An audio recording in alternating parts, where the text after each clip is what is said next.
जगाने की जरूरत है।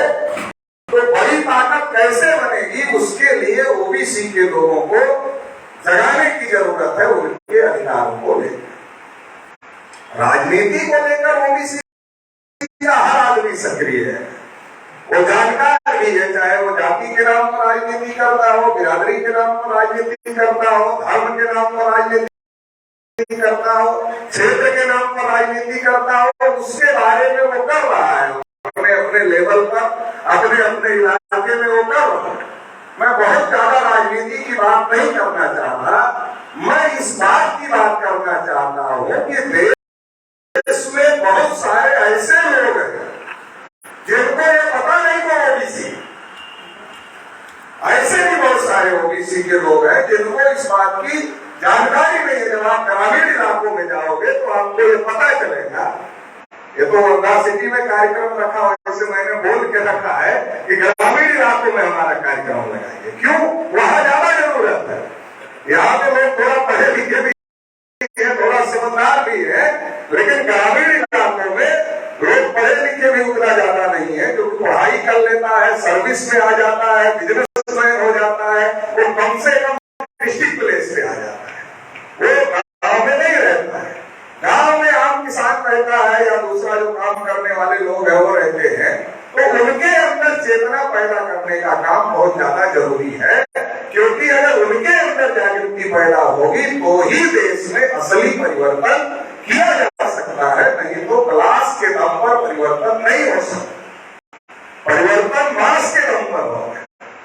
इसलिए जो क्लास बन गया है उसकी जिम्मेदारी है कि वो मास को अपने साथ ले ले, नहीं तो हमारा दुश्मन हमारे मास को तो अपने साथ ले ही लिया है।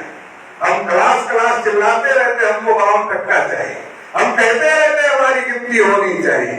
हम क्लास क्लास जब कोई भी ओबीसी की मीटिंग होती है तो उसमें वही लोग आते हैं जो समझदार है, जो पहले से उस मामले में जानकार है, समझदार है, लगभग वही लोग आते हैं। बहुत कम ये कोशिश होती है उसमें ऐसे लोगों को शामिल कराया जाए जिनको जानकारी नहीं। असली जरूरत तो उनको है, जिनको जानकारी नहीं है उनको असली जरूरत है, और जो जानकार है उनको जाने की जरूरत है। गांव देहात में जाने की जरूरत है कि हमारे भाई बंधु जानकार हो जाए।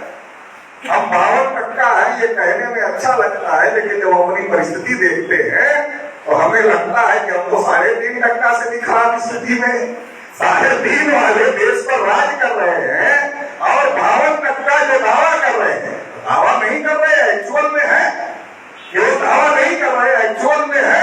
और ये आंकड़ा तो 1931 का आंकड़ा है, आजादी के 16 साल पहले का आंकड़ा, आजादी के 16 साल पहले का आंकड़ा है कि हम 52% है। आजादी को 75 साल की आजादी में हम लोगों ने आजादी का अमृत उत्सव मनाया, सारे देश भर में मनाया आजादी का अमृत उत्सव मनाया। एक तरफ हम आजादी का अमृत उत्सव मना रहे हैं, दूसरी तरफ हमें इस बात के लिए धरना करना पड़ रहा है, रैली करनी पड़ रही है, आंदोलन करना पड़ रहा है, यात्रा निकालनी पड़ रही है कि देश में जानवरों की गिनती होती है, हमारी गिनती नहीं। आरटीआई का कानून भारत सरकार ने दिया, राइट टू इंफॉर्मेशन, कि आप कोई जानकारी भारत सरकार से मांग सकते।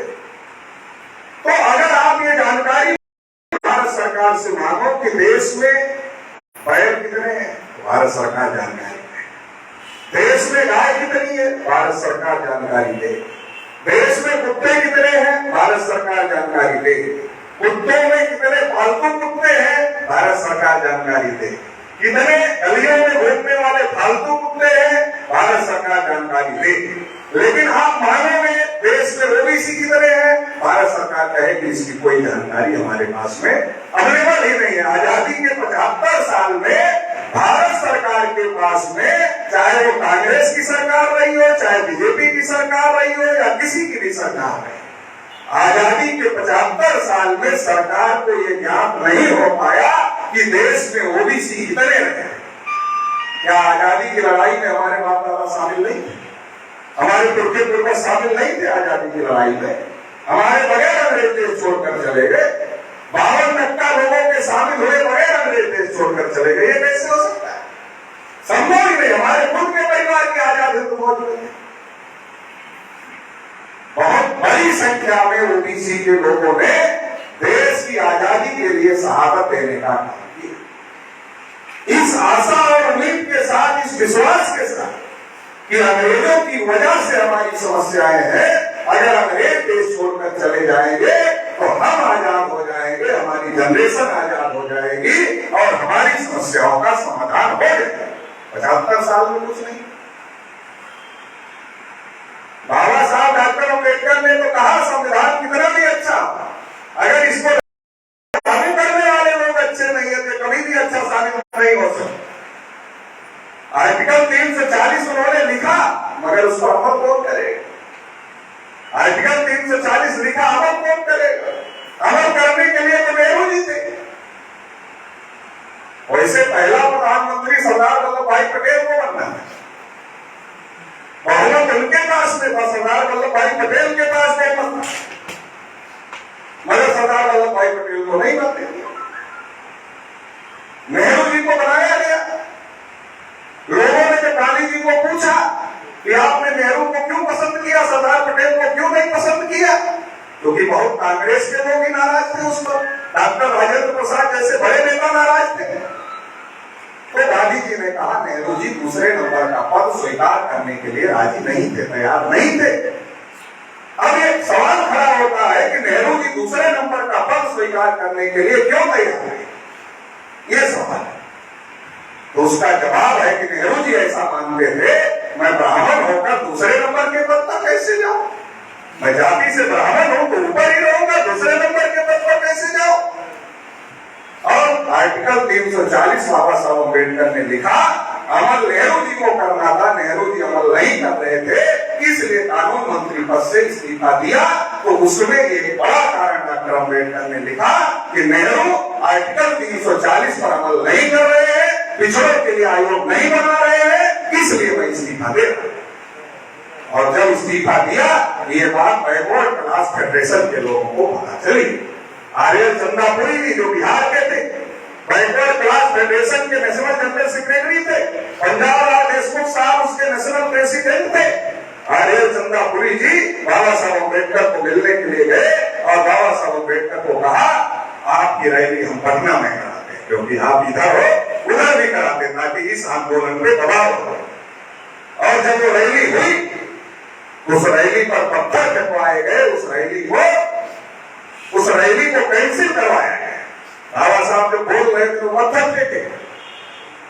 और जब ये दबाव बना तब कालेकर कमीशन, मगर ये दबाव बनने की वजह से कालेकर कमीशन बना, लेकिन जब डॉक्टर अम्बेडकर का महापरिनिर्वाण हो गया तो दबाव रिलीज हो गया। दबाव रिलीज होते ही नेहरू ने कहा ये लागू नहीं किया जा सकता, लागू नहीं किया जा सकता, लागू नहीं किया गया ओबीसी को। लंबी लड़ाई चली, जनता पार्टी की सरकार आई, मोरारजी देसाई देश के प्रधानमंत्री बन गए।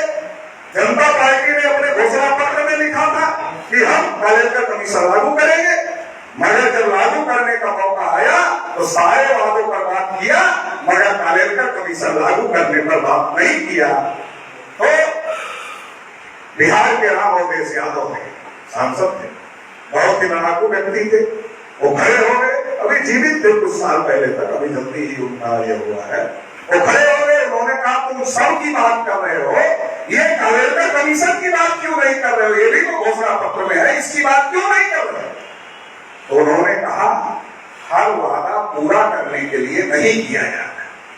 तो राम अवधेश यादव जी ने कहा जब तक ये करवा नहीं लूंगा पार्लियामेंट में पैर नहीं रखूंगा। बड़ी लड़ाई छिड़ गई। जब बड़ी लड़ाई छिड़ गई तो उन्होंने कहा कालेकर कमीशन पुराना हो गया है, नया कमीशन बना दिया और मंडल कमीशन बना दिया। 90 में मंडल कमीशन लागू हो गया। 31 ब्राह्मण वकील मिलकर मंडल कमीशन को सुप्रीम कोर्ट चले गए। पैसा लेकर कोई ब्राह्मण वकील मंडल के समर्थन में लड़ने के लिए तैयार नहीं था। लालू प्रसाद यादव इस सूटकेस में पैसा लेकर घूम रहे थे सुप्रीम कोर्ट के बड़े वकीलों के पास में। वो कहते थे नहीं ये नहीं लड़ सकते। राम जेठमलानी के पास गए, बोले आप ही लड़ लो। उन्होंने कहा मैं ये हमारा मैटर नहीं है। लालू जी ने कहा कि आप क्रिमिनल देखते हो, हम जानते हैं, कोई बड़ा वकील नहीं मिल रहा है, आपका नाम बड़ा है, इसलिए आप ही लड़ो। 16 नवंबर 1992 को मंडल कमीशन का फैसला है। क्या फैसला है? 52% ओबीसी को केवल 27% रिजर्वेशन दिया जाए, 27% को क्रीमी लेयर लगाया जाए। मंडल कमीशन की केवल एक सिफारिश ही लागू की जाएगी, बाकी सिफारिश लागू नहीं की। क्यों भाई? 52 को 27 क्यों? शेड्यूल कास्ट की जितनी संख्या थी पहले से ही रिजर्वेशन था, शेड्यूल ट्राइब की जितनी संख्या थी पहले से रिजर्वेशन था। इसका मतलब भारतीय संविधान संख्या के अनुपात के सिद्धांत को मानता है। जब भारतीय संविधान संख्या के अनुपात के सिद्धांत को मानता है तो 52% ओबीसी को 27% रिजर्वेशन क्यों दिया जाएगा? 52% को 52% क्यों नहीं मिलेगा? ये बड़ा सवाल। शेड्यूल कास्ट को क्रीमी लेयर नहीं था, शेड्यूल ट्राइब को क्रीमी लेयर नहीं था, तो ओबीसी को क्रीमी लेयर क्यों नहीं? क्रीमी लेयर कहने और सुनने में बहुत अच्छा लगता है। कैसे? गरीबों का फायदा होना चाहिए, अमीरों का फायदा नहीं होना चाहिए, गरीबों का फायदा होना चाहिए। कि कहने और सुनने में बहुत अच्छा लगता है, मगर प्रैक्टिकल में ये उतना ही ज्यादा खराब है। क्यों? एक तरफ 1 लाख का क्रीमी लेयर की सीमा 92 में सुप्रीम कोर्ट ने तय किया, और दूसरी तरफ फीस कई गुना ज्यादा बढ़ा दी गई। भूमंडलीकरण, निजीकरण, उदारीकरण की स्कीम शुरू हो गई, फीस बढ़ गई। अब जिसकी 1 लाख रुपए इनकम थी वो अपने बच्चे को महाविद्यालय विश्वविद्यालय में पढ़ने के लिए भेज सकता था। जो भेज सकता था उसका बच्चा पढ़ सकता था, डिग्री ले सकता था। डिग्री लेने के बाद ही आरक्षण मिलता है, डिग्री लेने के पहले कोई आरक्षण नहीं। तो जो डिग्री ले सकता है, जिसके पास पैसा है, वो डिग्री ले, और जो डिग्री ही नहीं ले सकता, रिजर्वेशन कैसे लेगा? डिग्री के बगैर रिजर्वेशन मिलेगा, पहले डिग्री तब रिजर्वेशन। जब डिग्री नहीं तो रिजर्वेशन कैसे? अभी मैं नागपुर में था तो किसानों के साथ हमारी मीटिंग थी, तो किसानों को हमने पूछा, आप अपने बच्चे को डॉक्टर बना सकते हो क्या?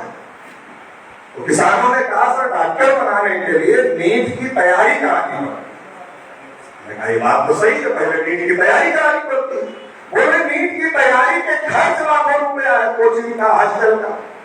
तैयारी के बाद फिर बच्चा अगर क्वालिफाई कर ले गया नीट को, तब जाकर के MBBS में उसका दाखिला होगा। दाखिला होगा फिर लाखों रुपए का खर्चा है। इतना अपने पास है नहीं, इसलिए हम कहा नहीं सकते। मैंने कहा आजादी के 75 साल में देश का इतना इतना इतना इतना इतना ज्यादा विकास हो गया, क्योंकि कोई नेता, कोई सरकार ये कह नहीं रहा कि विकास नहीं कर रहे हैं। हर नेता, हर सरकार कह रहा है कि विकास की गंगा बहा रहे हैं, विकास की जमुना बहा रहे हैं, एकदम बह रही है गंगा, किसी को डुबकी लगाना है तो लगा लो।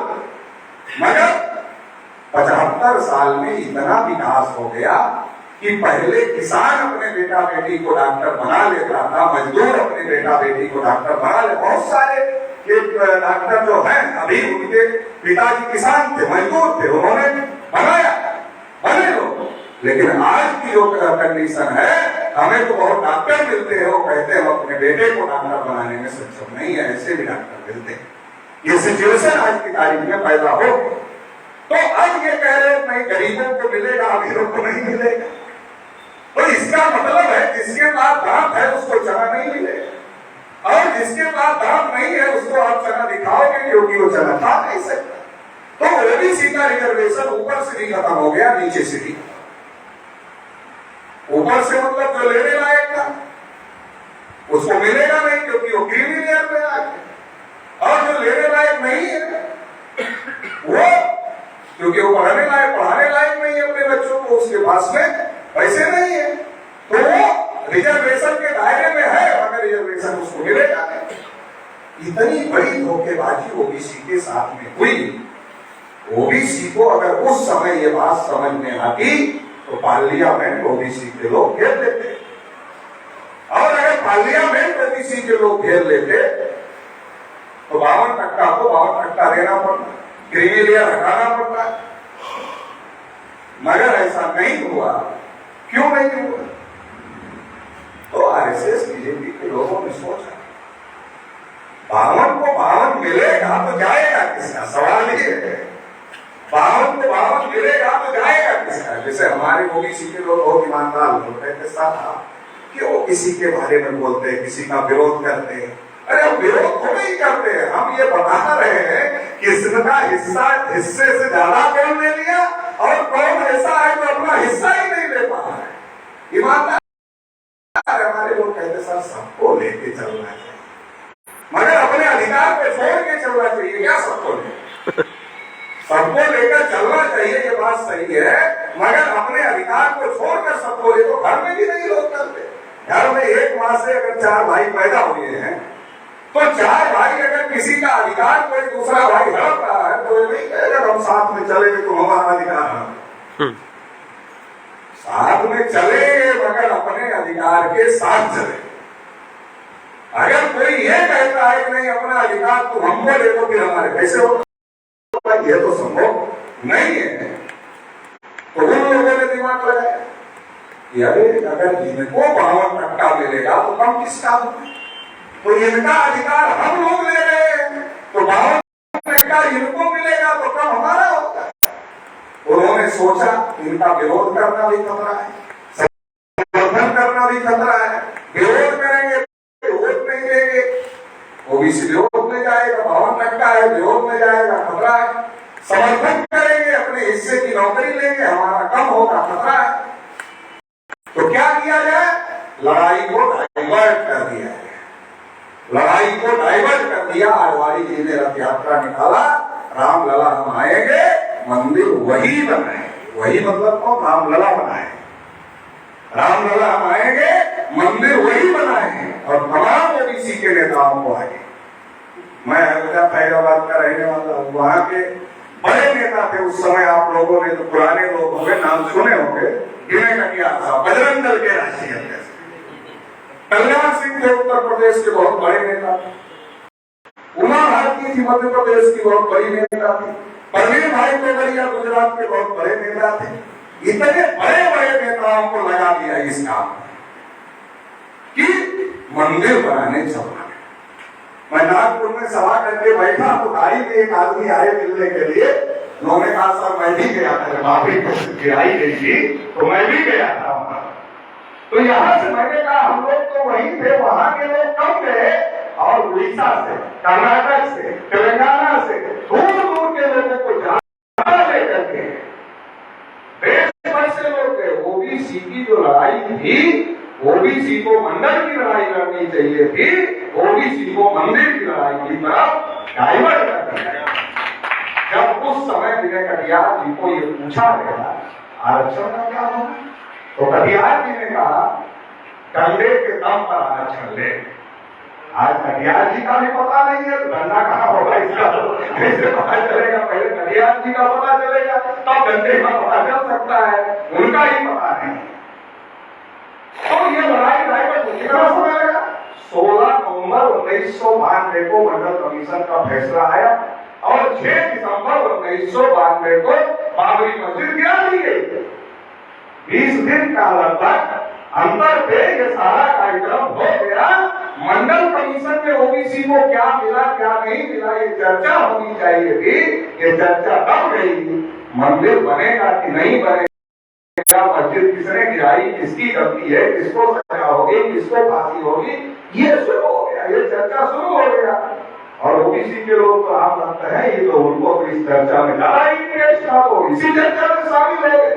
तब गया मुद्दा, तब गया उसका नतीजा ये हुआ कि आज जब हम ओबीसी के लोगों को पूछते हैं कि मंडल कमीशन की रिपोर्ट पढ़ा क्या, तो हमारा चेहरा देखा। जब हमको लगता है ज्यादा कठिन सवाल पूछ रहे हैं तो उनको पूछते देखा क्या, तो देखे भी नहीं है। पढ़ने की तो दूर की बात, अवेलेबल ही नहीं है, देखे भी नहीं। अवेलेबल होना चाहिए, अवेलेबल लोगों को मिलता नहीं है, कुछ ही जगह पर मिलता है। जो जागृत लोग हैं वो उसको ढूंढ कर लेते हैं, सबको नहीं मिलता है। ना लोगों में इंटरेस्ट है, वो क्या बचता है तहसील से ओबीसी का सर्टिफिकेट निकालते हैं, लगाते हैं, नौकरी मिलती है तो ठीक है, बस इतने से ही मतलब है कि हमको ओबीसी में आरक्षण मिलता है, इसलिए सर्टिफिकेट बनाना है। हमको क्या मिलना चाहिए, क्या नहीं मिलना चाहिए, इसके बारे में सोचते हैं। कुछ ओबीसी के लोग तो क्रिमिनल को क्रिमिनल सोचते हैं, ऐसे भी लोग हैं। कम महान लोग हम नहीं है। मैं कभी कभी ओबीसी के लोगों को पूछता हूँ दुनिया में कितने अजूबे, तो हमको कहते हैं 7 अजूबे। तो हमने कहा अपनी तरफ नहीं देखा क्या? बोले क्या हम भी अजूबे हैं क्या? हमने कहा जिसकी 52% आबादी हो, 1 वोट से कोई चुनाव हार जाता है, कोई चुनाव जीत जाता। अरे हम आधे से 2% ज्यादा है, गिनती नहीं करवा पा रहे, तो 8वें अजूबे से कम है क्या? लोकतंत्र है, जितना हमारे वोट की वैल्यू है उतना ही भागवत जी के वोट की वैल्यू है। ऐसा नहीं हम एक वोट डालेंगे तो 1 गिना जाएगा, भागवत जी डालेंगे तो 10 वोट गिना जाएगा, उनका भी 1 गिना जाएगा, हमारा भी 1 ही गिना जाएगा। लेकिन हम 52% होकर अपनी गिनती नहीं करा पा रहे हैं, तो इसका मतलब यह हम दुनिया के 8वें अजूबे हैं। ये सुनने में बुरा लगता है, मगर मैं इसलिए कहता हूं कि गाड़ी की जब बैटरी डिस्चार्ज हो जाती है उसको धक्का मारना है, तभी वो स्टार्ट हो। ओबीसी के लोगों की बैटरी डिस्चार्ज अगर हो गई है, इसको भी धक्का लगना चाहिए। 440 वोल्ट का जब करंट लगेगा दिमाग को, तब ओबीसी सोचेगा हमें अपने अधिकार के लिए खड़ा होना चाहिए। तब वो खड़ा होगा। तो ये बोलने के पीछे कोई दुर्भावना नहीं है, बल्कि हम 8वां अजूबा बना नहीं रहना चाहते, इसके लिए बोलते हैं कि हम ज्यादा दिन तक नहीं बने रहना चाहते, इसके लिए। तो साथियों, इस बात को समझने की जरूरत है। जिन लोगों ने मंदिर की लड़ाई लड़ी, आज वो कहा है ट्रस्ट बना, मंदिर का ट्रस्ट बनाया मोदी जी ने। एक भी ओबीसी को नहीं रखा, एक भी कुर्मी को, एक भी तेली को, एक भी, कितनी जातियां आती है ओबीसी में, एक भी ओबीसी को नहीं। अरे हमने कहा आरएसएस वालों, बीजेपी वालों, अरे दूसरे ओबीसी के लोग तुम्हारी निगाह में अच्छे वाले हिंदू नहीं होंगे, हम मानते हैं नहीं होंगे, लेकिन तो अच्छे वाले बेचारों पर केस चल रही है अभी तक बाबरी मस्जिद गिराने में। कल्याण सिंह जेल गए, मुख्यमंत्री पद चला गया उनका, उमा भारती के ऊपर केस चल रही है। प्रवीण तोगड़िया ने तो कहा, टीवी पर कहा कि मैं आरएसएस से जान बचाकर भागा, हमारी तो हत्या करते रहे थे आरएसएस वाले। ये तो अच्छे वाले हिंदू थे, इनका क्या हुआ भाई? इनको ट्रस्ट में रख लेते, जो खराब वाले हिंदू थे उनको ट्रस्ट में मत रखते, उनको कोई ऑब्जेक्शन नहीं। जो तुम्हारी निगाह में खराब वाले हिंदू हैं उनको छोड़ दो।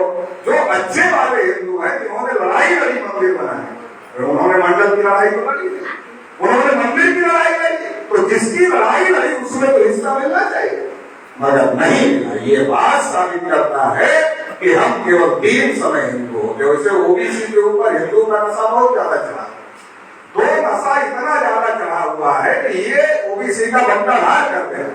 एक धर्म का नशा, एक जाति का नशा। अरे धर्म व्यक्तिगत चीज है, आप अपने घर में कौन से धर्म को मानते हो, मानते रहो, किसकी पूजा आप करना चाहते हो करते रहो, लेकिन अपने अधिकार को तो समझो। तुम्हारी इस कमजोरी का फायदा उठा करके 3.5% के लोग राज कर रहे हैं और तुम्हें ये अधिकार वंचित करने का काम कर रहे हैं। जब मुसलमान से लड़ना हो तो हम पहले नंबर वीआईपी करते हैं, हमारे मुकाबले का कोई हिंदू ही नहीं। भागवत जी 3 किलोमीटर पीछे रहते हैं, तो सोचते हैं इनके पुरखे शिवाजी महाराज के खानदान के लड़ाकू हैं, इनके पुरखे लड़ते रहे, इनका राजपाट रहा, तो ये तो लड़ लेंगे, इन्हीं को आगे करो। पता नहीं क्या हो लड़ाई में, कुछ पीछे ही रहो, 3 किलोमीटर पीछे रहे और ओबीसी के लोग आगे रहते हैं। तब जब मुसलमान से लड़ना हो, वीआईपी करते हैं, जब वोट देना हो पहले नंबर के हिंदू, चंदा देना हो पहले नंबर के हिंदू, और जब कहो भागवत जी हमारी गिनती कर लो तब कहते नहीं। अरे गलत बात कर रहे हैं। जब कहोगे भागवत जी गिनती कर लो, बहुत हिंदू की लड़ाई लड़ा, गिनती तो कर लो।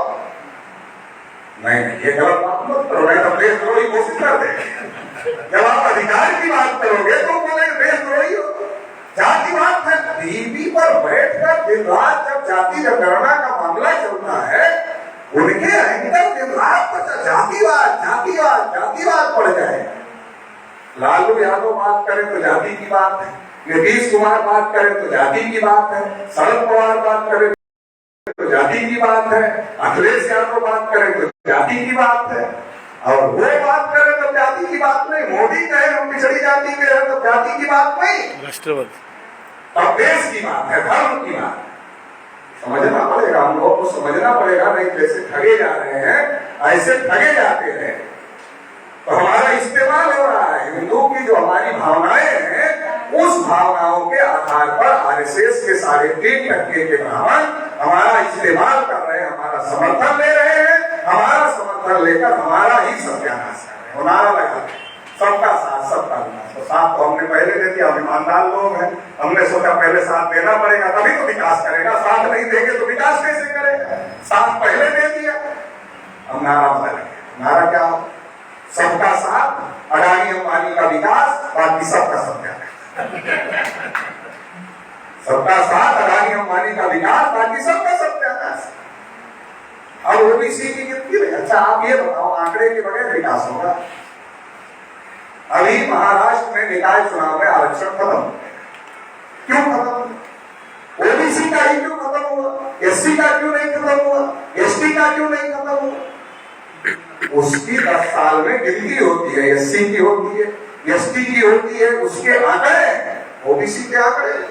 उत्तर प्रदेश में भी खत्म हुआ, 9 जनवरी को हमने उत्तर प्रदेश बंद किया, सरकार ने कहना पड़ा बगैर ओबीसी आरक्षण के चुनाव नहीं होने दें। तो ये समझना पड़ेगा कि डाटा बहुत जरूरी है, केवल ये कहने के चिढ़ाने का मामला नहीं, जानवरों की होती हमारी नहीं होती। डाटा के बगैर कोई डेवलपमेंट नहीं हो सकता। जनगणना क्यों किया जाता है? डाटा आना चाहिए, कितने ओबीसी के लोग कच्चे मकान में रहते हैं, कितने ओबीसी के लोग पक्के मकान में रहते हैं, कितने ओबीसी के लोग प्राइवेट नौकरी में हैं, कितने ओबीसी के लोग सरकारी नौकरी में हैं, कितने ओबीसी के लोग व्यवसाय करते हैं, कितने ओबीसी के लोग खेती करते हैं, कितने ओबीसी के लोग भूमिहीन हैं। जब ये आंकड़े आएंगे तभी तो डेवलपमेंट होगा, बगैर आंकड़े के डेवलपमेंट कैसे होगा? आंकड़े चाहिए डेवलपमेंट के लिए, सरकार आंकड़े कलेक्ट नहीं करना चाहती तो डेवलपमेंट कैसे होगा? ये समस्या कैसे पैदा होगी? कोर्ट में जब कोई मामला जाता है तो कोर्ट कहता है डाटा है, सरकार के पास जो डाटा है वो डाटा सरकार देती है, कोर्ट कहता है पर्याप्त नहीं, कोर्ट खत्म कर देता है। और जब कोर्ट में जाओ कि सरकार को आप आदेश दे दो, सरकार डाटा कलेक्ट कर ले, जनगणना कर ले, तो कोर्ट में कि हम कैसे आदेश दे सकते? बड़ा अजीब मामला है। कोर्ट को डाटा चाहिए हमारे अधिकार के लिए, लेकिन जब हम कोर्ट में जाते हैं कि सरकार को निर्देश दे दो कि वो डाटा कलेक्ट कर ले, वो जनगणना कर ले, तो सरकार कहती हम, कोर्ट कहती हम कैसे आदेश दे दें जनगणना कर ले तुम्हारी। तो ये जो बेस फंसा हुआ है, इसके लिए लड़ाई लड़ना बहुत ज्यादा जरूरी है। डाटा आएगा तभी विकास हो। 2010 या 11 में महिला आरक्षण पर बहुत चर्चा, कांग्रेस की गवर्नमेंट थी, मनमोहन सिंह प्रधानमंत्री थे, तो पार्लियामेंट में चल रही संभवतः 33% रिजर्वेशन की बात महिलाओं के लिए चल रही थी। तो ओबीसी के तमाम नेता, शरद यादव जी और तमाम नेता पार्लियामेंट में खड़े हुए और उन्होंने कहा कि महोदय हमारा महिला आरक्षण का विरोध नहीं, समर्थन, लेकिन महिला आरक्षण के नाम पर केवल एक जाति की महिलाओं को अगर लाने का षड्यंत्र हो रहा है कि आप 33% महिला आरक्षण के नाम पर आप अपने लोगों की संख्या बढ़ाना चाहते हैं, तो इसका हमारा विरोध। इसलिए आप 33% महिला आरक्षण हो, लेकिन आरक्षण कोटे के अंदर कितना परसेंट ओबीसी की महिलाओं का कोटा, कितना परसेंट एससी की महिलाओं का कोटा होगा, कितना परसेंट एसटी की महिलाओं का कोटा होगा, ये कोटा निर्धारित करो। केवल महिला कोटा मत निर्धारित करो, महिला कोटा के अंतर्गत शेड्यूल कास्ट की महिलाओं का, शेड्यूल ट्राइब की महिलाओं का, ओबीसी की महिलाओं का, जो आरक्षित वर्ग है उनकी महिलाओं का कोटा भी निर्धारित करो, ताकि हर समाज की महिलाएं आ जाए। जब कोई सवाल पूछा जाता है तो मंत्री उस विभाग से संबंधित पार्लियामेंट में जवाब देता है। वीरप्पा मोइली कानून मंत्री थे, वो खड़े हो गए और उन्होंने जवाब दिया। उन्होंने क्या जवाब दिया? कहा ओबीसी की गिनती नहीं होती, इनको कैसे दे? वीरप्पा मोइली ने क्या कहा? ओबीसी की गिनती नहीं होती, इनको कैसे दे दे? सवाल ये है, अगर आपको अधिकार चाहिए तो जाति आधारित जनगणना जरूरी है, जाति आधारित जनगणना के बगैर आपको अधिकार नहीं मिल सकते। महाराष्ट्र में महाविकास आघाड़ी की सरकार थी, वो सुप्रीम कोर्ट गई इस बात के लिए कि मोदी साहब को थोड़ा आदेश कर दो, या तो 2011 की जनगणना आंकड़ा दे दे, या तो अगली जनगणना में ओबीसी की जनगणना कर ले। हालांकि 2011 में जनगणना नहीं हुई थी, सोशियो इकोनॉमिक सर्वे हुआ था, जनगणना नहीं हुई थी। तो मोदी सरकार ने क्या हलफनामा लगाया सुप्रीम कोर्ट, ना हम 2011 के आंकड़े दे सकते हैं और ना ही अगली जनगणना में ओबीसी की जनगणना कर सकते। ओबीसी की जनगणना ना करनी पड़े इसलिए तो जनगणना रुकी पड़ेगी। जनगणना क्यों रुकी? जनगणना का समय हो गया था, 2021 में होना चाहिए था, 22 में निकल गया। क्यों रुकी पड़ी? उनको डर लग रहा है कि 24 के पहले जनगणना किया और ओबीसी की जनगणना नहीं किया, ओबीसी अब चुप नहीं रहे। उनको डर लग रहा है, उनको ये डर लग रहा है कि अगर 24 की जनगणना में, अब की जनगणना में ओबीसी की जनगणना नहीं किया,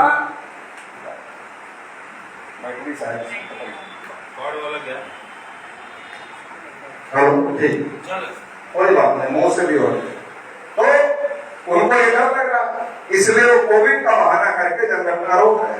अरे चुनाव हो रहा है तुम्हारा, रैली चल रही तुम्हारी, यात्रा चल रही तुम्हारी, उसके लिए कोविड नहीं है, जनगणना के लिए कोविड है। कोविड नहीं है, वो सोच रहे हैं 24 का इलेक्शन जीत जाए, उसके बाद ओबीसी की गिनती करने की जरूरत ही नहीं है, फिर जनगणना कर लेंगे। अगर 24 के पहले जनगणना करते हैं, ओबीसी की जनगणना नहीं करते, तो ओबीसी के लोग 24 में सबक सिखा देंगे। तो इसलिए वो जनगणना रोककर रखे हुए हैं। ये बात मैं इसलिए कह रहा हूँ कि अगर वो जनगणना नहीं करते हैं तो उन्हें 24 में ही सबक सिखा देना है। इस बात का इंतजार नहीं करना है कि जनगणना कब होगी, इसका इंतजार नहीं करना है, 24 में ही सबक सिखा देना है। इसलिए मैं ये बात बोल, मोदी जी देश के प्रधानमंत्री हैं, अपने को ओबीसी कहते हैं, एक भी फैसला ओबीसी के समर्थन में नहीं लिया, एक सिंगल फैसला। आज बजट आया, बजट में ओबीसी का क्या? एजुकेशन पे बजट चला गया, एजुकेशन में बजट में कटौती हो गई, हेल्थ में बजट में कटौती हो गई, एग्रीकल्चर में बजट में कटौती हो गई। देख कहाँ रहे हो भाई, सब में एजुकेशन, हेल्थ, एग्रीकल्चर सब में कटौती कर रहे हो, देख कहाँ रहे हो? एक भी ओबीसी का एक भी फैसला नहीं किया, बल्कि 2014 में प्रधानमंत्री बने, 15 में यूनियन पब्लिक सर्विस कमीशन की परीक्षा पास किए हुए 314 बच्चों को, जो यूपीएससी की परीक्षा पास किए थे, क्यों रोक दिया? क्यों रोक दिया? दूसरा क्रीमी लेयर की वजह से, क्रीमी लेयर का नियम बदल दिया और इसकी वजह से स्कॉलरशिप बंद होगी ओबीसी के लोगों। बजट में ओबीसी को कोई प्रावधान नहीं, तो कोई मूर्ख से मूर्ख आदमी के हाथ में आप कुल्हाड़ी दे दो, उसको कहो कि अपने पैर पर मारो, मार बोलेगा मूर्ख हूं, इतना मूर्ख नहीं हूं, अपना पैर काटूंगा कुल्हाड़ी से। मोदी जी तो देश के प्रधानमंत्री है, उनको तो मूर्ख कहा भी नहीं जा सकता, है भी नहीं कहा भी नहीं जा सकता और है भी नहीं, देश के प्रधानमंत्री है। मगर फिर कुल्हाड़ी क्यों चल रही ओबीसी के पैर? अगर वो ओबीसी है तो ओबीसी के पैर पर कुल्हाड़ी क्यों चल रही है? इसका मतलब कुल्हाड़ी चलाने वाला हाथ कोई और है, कुल्हाड़ी चलाने वाला हाथ कोई और है, वो हाथ आरएसएस का है। आरएसएस के लोग नहीं चाहते कि ओबीसी की गिनती हो, क्योंकि गिनती हो जाएगी, 60% जनसंख्या आ गई मान लो, तो 60% का ओबीसी कहेगा हम 60% 3.5 के पीछे चले, हम 60% तुम्हारे 3.5 के पीछे चलेंगे, ओबीसी कहेगा जिस दिन आंकड़े आ जाए। उनको डर लगता है कि जो हिंदू के नाम पर 3.5 के पीछे 60 को चलाने का काम कर रहे हैं, ये गिनती के आंकड़े आने के बाद संभव नहीं है, क्योंकि ये ओबीसी है। अरे भागवत की कब से हिंदू के नाम पर आपका सपोर्ट कर रहे हैं। आंकड़े आ गए कि सारी मलाई आपने ही खा लिया, हम लोगों को कुछ दिया ही नहीं। अभी नहीं चले, अभी हम बना देते हैं, अभी तो अपना दे दो और हम अपना देखते। तो 3.5% वाले लोकतंत्र में अपना क्या देखेंगे? सरपंच नहीं हो। 3.5% वाले लोकतंत्र में अपने बलबूते पर सरपंच नहीं बना सकते, तो ये डर है उनको, इसलिए वो गिनती रोक रहे हैं। आरएसएस के लोग गिनती रोक रहे हैं। जब जब गिनती का मामला आता है दबाते हैं। जैसे मंडल के मामले को डाइवर्ट किया, वैसे 2011 में जब जनगणना को लेकर पार्लियामेंट बंद हुई थी, तो उस समय भ्रष्टाचार विरोधी आंदोलन चला करके जनगणना के मुद्दे को दबाने का काम किया गया। अन्ना हजारे जी के महाराष्ट्र के दिल्ली के रामलीला मैदान में बैठ गए थे, आप लोगों को याद होगा। बाबा रामदेव जी बैठ गए थे, आप लोगों को याद होगा, और कहा देश में भ्रष्टाचार बहुत ज्यादा बढ़ गया है। रहने दो, अभी ज्यादा बोलना नहीं है, थोड़े में ही खत्म कर रहा हूँ, अगर हमारी मीटिंग शुरू है आगे। तो बाबा रामदेव जी और अन्ना हजारे जी दोनों दिल्ली के रामलीला मैदान में बैठे। इस बात के लिए बैठे कि देश में भ्रष्टाचार बहुत बढ़ गया है, जन लोकपाल बिल आना चाहिए। इस बात के लिए बैठे। टीवी वाले, अखबार वाले, टीवी वाले, अखबार वाले रात दिन दिखाना शुरू किए देश में भ्रष्टाचार बहुत ज्यादा बढ़ गया है, और राजा हरिश्चंद्र के बाद कोई ईमानदार आदमी अगर धरती पर आया है तो अन्ना हजारे। तो देश भर में प्रचार शुरू हो गया। हम लोगों को समझ में आ गया कि ये जो हम लोगों ने जाति जनगणना का मुद्दा उठाया, इसको दबाने की कोशिश है। क्योंकि 1 सितंबर 2011 को हम लोगों ने दिल्ली के रामलीला मैदान में 5 लाख लोगों की रैली रखा। उसमें शरद यादव जी, रामविलास पासवान जी और तमाम बड़े नेता जिन्होंने पार्लियामेंट बंद किया था जाति आधारित जनगणना को लेकर, उनको आमंत्रित किया था। तो मैदान हमारे नाम से बुक था 1 सितंबर को, और उसके पहले अन्ना जी बैठे थे। तो हमारे लोग गए, केजरीवाल जी मिले। केजरीवाल जी को हमारे लोगों ने कहा ग्राउंड कल हमारे नाम से बुक। केजरीवाल जी ने कहा कागज दिखाओ। कागज दिखाया। केजरीवाल जी ऑफिसर आदमी, तुरंत ही समझ गए कागज ओरिजिनल ही है, सही है। तो उन्होंने कहा कि ठीक है, हम लोगों को लेकर जंतर मंतर चले जाएंगे, आप अपनी रैली करिए, अन्ना जी की कुटिया इधर ही रहने दीजिए। तो हमारे लोगों ने कहा ठीक है, अन्ना जी की कुटिया इधर रहती है, हमको कोई ऑब्जेक्शन नहीं है। 2 शब्द उनको अनुरोध करेंगे जाति जनगणना पर भी बोलो। तो केजरीवाल जी को लगा कि जाति जनगणना पर अन्ना हजारे बोल दिए तो नेशनल इशू बन जाए। तो उन्होंने कहा नहीं, हम अन्ना जी को भी लेके जाएंगे। तो अन्ना जी को भी लेके चले गए। हम लोगों ने रैली किया, सारे पत्रकारों को बुलाया, किसी भी अखबार टीवी पर खबर नहीं आई। हम लोगों ने पत्रकारों को पूछा, जानकारी किया, हमें क्यों नहीं दिखा रहे हो, उन्हें क्यों दिखा रहे हो। तो पत्रकारों ने कहा जिसको दिखाने के लिए कहा गया है उसको दिखा रहे हैं, जिसको दिखाने के लिए नहीं कहा गया है उसको नहीं दिखा रहे। उन्होंने क्लियर कट हम लोगों को बता दिया। तो उस समय जब अपने ओबीसी के लोगों को कहते थे चलो दिल्ली, गिनती का मामला है, तो ओबीसी के लोग क्या कहते थे? पटेल जी, बेचारा अन्ना हजारे इतना ईमानदार आदमी मिला हुआ है, प्राण खतरे में है, पहले प्राण बचा लेने, तो गिनती तो बाद में। जब आजादी की लड़ाई चल रही थी, हमारे लोगों को लगा आजादी मिल जाएगी तो बाद में देख लेंगे। जब मंडल कमीशन की लड़ाई चल रही थी, हमारे लोगों को लगा अभी मंदिर बना लेते हैं, बाद में देख लेंगे। 2011 में जब भ्रष्टाचार विरोधी आंदोलन चल रहा था, तब हमारे लोगों को लगा अभी भ्रष्टाचार मिटा लेते हैं, बाद में देख लेंगे।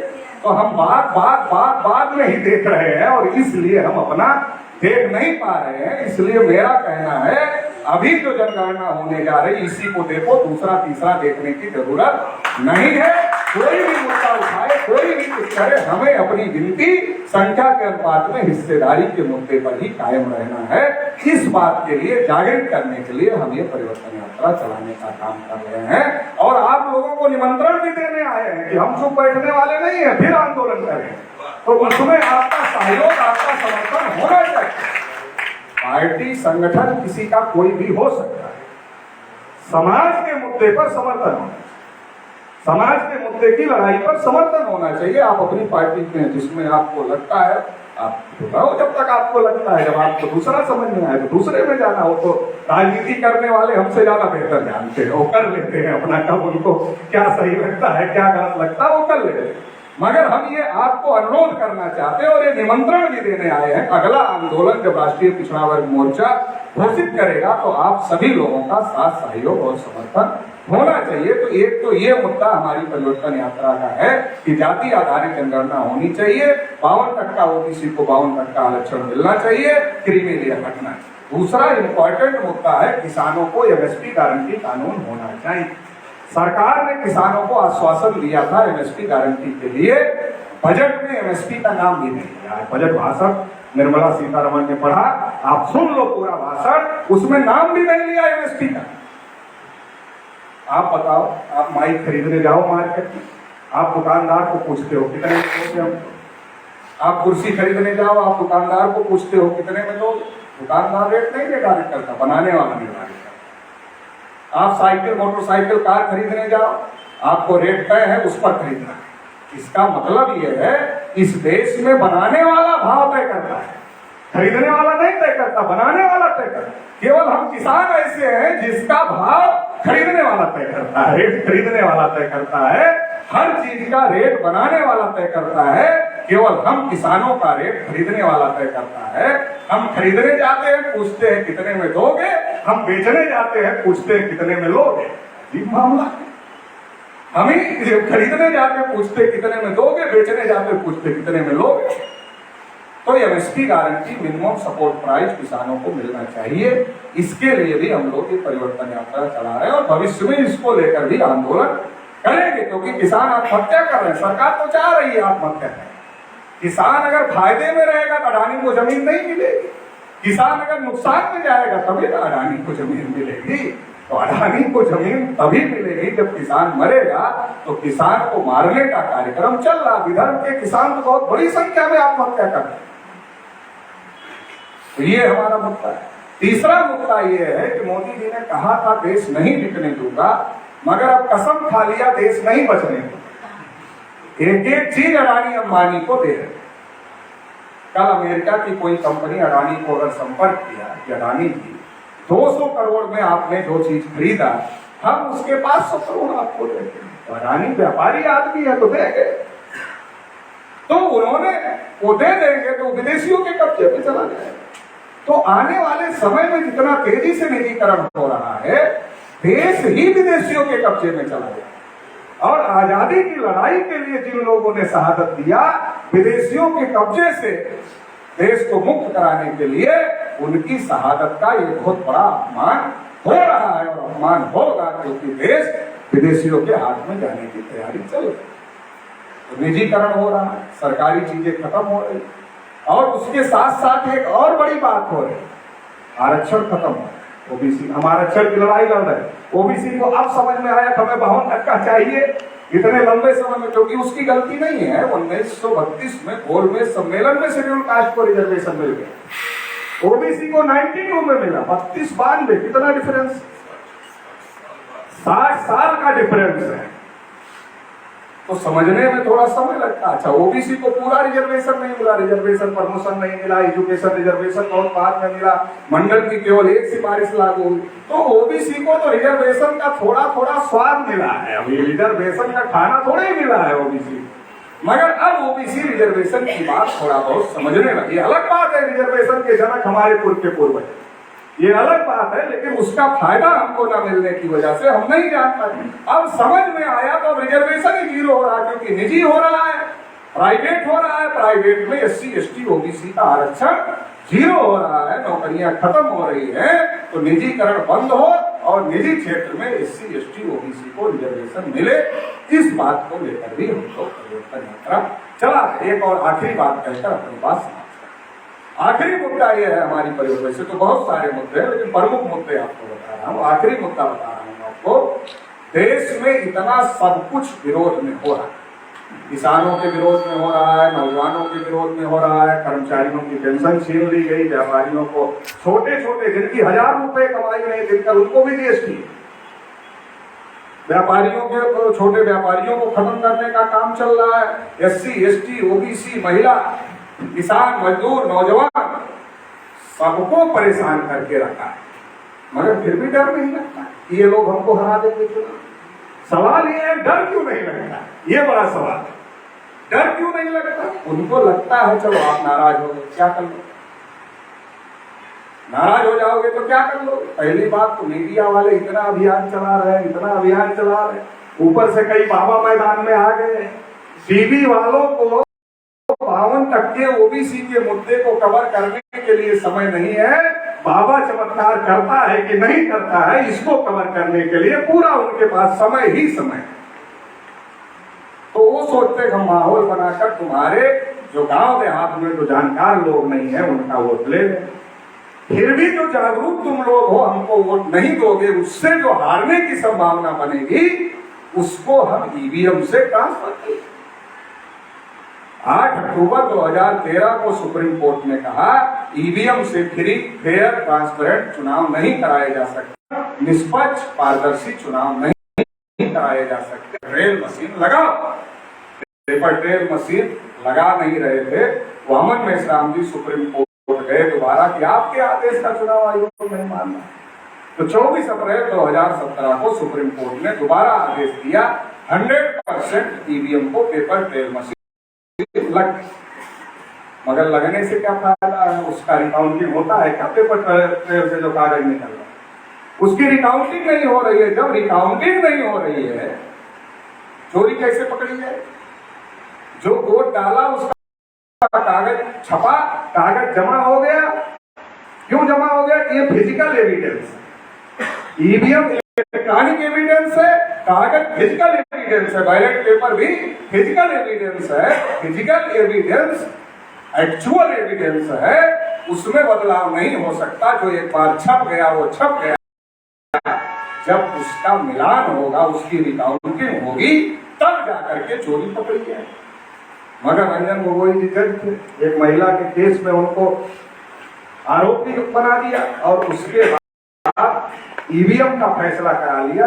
जो रंजन गोगोई जी 8 अक्टूबर 2013 के फैसले में शामिल थे कि EVM से फ्री, फेयर, ट्रांसपेरेंट चुनाव नहीं हो सकता, इसलिए पेपर ट्रेल लगाया जाए और पेपर ट्रेल का 100% recounting in case of dispute किया जाए। वही रंजन गोगोई जी दोबारा जब निर्णय दिए तो अपने ही निर्णय को पलट दिया उन्होंने और कहा 1% का मिलान किया जाए। अजीब बात है, आप अपने ही निर्णय को पलट दे रहे, अपने आप नहीं पलट दिया, दबाव था उनके ऊपर, दबाव में पलट दिया। ये कोर्ट ऑफ कंटेम्प्ट का मामला है जो मैं बोल रहा हूँ, मगर बोल रहा हूँ ये जो मैं बोल रहा हूँ ये कोर्ट ऑफ कंटेम्प्ट का मामला हो सकता है, मगर मैं बोल रहा हूँ। तो ये रंजन गोगोई जी ने ये निर्णय दिया 1% मिलान का। मिलान कौन करवाएगा? जब पार्टी हार गई तो भागती है छोड़ के काउंटिंग, जो विपक्षी होता है वो काउंटिंग छोड़ के भागता है। 1% मिलान से चोरी नहीं पकड़ी जा सकती, रिकाउंटिंग से चोरी पकड़ी जा सकती है। इसलिए हम ये यात्रा चला रहे हैं, या तो कागजी मतपत्रों का रिकाउंटिंग 100% किया जाए या फिर बैलेट पेपर से चुनाव कराया जाए। चुनाव आयोग जो बेहतर समझे। अभी चुनाव आयोग ने कहा आप बॉम्बे रहते हो, वर्धा में आपका वोट है, आने की जरूरत नहीं है, चुनाव आयोग भेज देगा वोट आपका, आप वहां डालोगे, यहाँ तो महाघोटाला की तैयारी हो गई। अभी तक तो घोटाला ही होता था, ये महाघोटाला की तैयारी हो गई। पता नहीं क्यों हमारे नेता इन सफातों पर चुप रहते हैं। CBI ED का बहुत ज्यादा खौफ आजकल हो गया है, तो इसलिए नेताओं को डर लगता है, बोलेंगे तो कहीं लालू जी की तरीके से अंदर ना कर दे। एक लालू जी को अंदर क्या किया, सारे नेताओं को डरा के रख दिया। तो मगर चुप रहने से तो कोई फायदा होने वाला नहीं है। जो डर गया वो मर गया, हमारी तरफ कहा जाता है, पता नहीं आपकी तरफ है सही। जो डर गया वो मर गया। डरने से तो पहले ही मर जाओगे। अगर लड़ोगे तभी बचने का कोई चांस है, नहीं लड़ोगे तो बचने का चांस नहीं है। इसलिए साथियों ये लड़ाई लड़ी जाएगी, कोई लड़े ना लड़े, राष्ट्रीय पिछड़ा वर्ग मोर्चा इस लड़ाई को लड़ेगा और आप लोगों को साथ सहयोग और समर्थन की हमको अपेक्षा है। इतना ही इस मौके पर कहते हुए आप सभी लोगों ने हमारी यात्रा का स्वागत किया, समर्थन किया और इतना ज्यादा समय इस यात्रा को दिया, इसके लिए हम आपके आभारी हैं। आप सभी को बहुत बहुत आभार, बहुत बहुत धन्यवाद। बंद कर इसका, बंद कर दे। बहुत बहुत शुक्रिया सर। आप थे चौधरी विकास पटेल साहब, जिन्होंने ओबीसी की जातीय जनगणना से लेकर 52% आरक्षण किस प्रकार से मिलना चाहिए, ईवीएम मशीन को खदेड़ देना है, इन तमाम मुद्दों पर हम लोगों को संबोधित किया। अंत में कुछ लोगों को अगर राष्ट्रव्यापी जन आंदोलन निर्माण में देना है तो वो दे सकते हैं। राजेश मुल साहब 500 रुपया जन आंदोलन निर्माण निधि माननीय चौधरी विकास पटेल साहब को दे रहे हैं। संगठन की ओर से उनका बहुत बहुत धन्यवाद। माननीय कमल कावड़े भी इंटरनेशनल नेटवर्क वर्धा जिला 500 रुपए का धन्यवाद माननीय चौधरी विकास पटेल साहब को दे रहे हैं। संगठन की ओर से उनका बहुत बहुत धन्यवाद। अब यहाँ पर ये जो कार्यक्रम चला